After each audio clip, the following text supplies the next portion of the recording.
একদম আশা ছেড়েই দিয়েছি যে আমার দ্বারা এটা হবে না বা আমি করতে পারবো না। আমি একদম এই প্রজেক্টটাকেই আমি মাথা থেকে ঝেড়ে ফেলে দিয়েছি, হতাশ হয়ে গিয়েছিলেন। একদম বাদই দিয়ে দিয়েছিলাম যে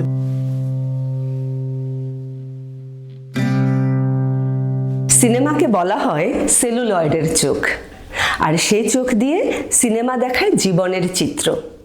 সেই চিত্র কখনো বিমূর্ত, কখনো আবার সেটা মূর্তিমান হয়ে ধরা দেয় আমাদের মানসপটে। সেজন্যই সিনেমাকে বলা হয় ছবি।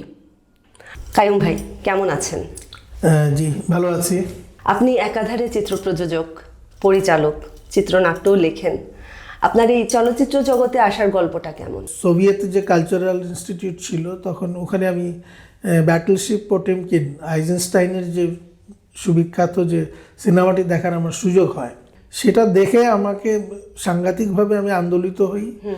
এবং সিনেমার যে শক্তি, একে তো ভিজুয়াল মাধ্যম, তারপর এডিটিংয়ের মাধ্যমে একটা নতুন কিছু সৃষ্টি করার যে ক্ষমতা, সেই জিনিসটা আমি খুব উপলব্ধি করতে পারি এবং তখনই সিনেমা মাধ্যম হিসেবে আমাকে আকৃষ্ট করে।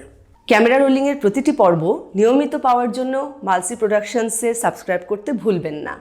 আপনাদের লাইক, কমেন্ট ও শেয়ার আমাদের অনুপ্রাণিত ও উৎসাহিত করবে। ভালো থাকুন সবাই।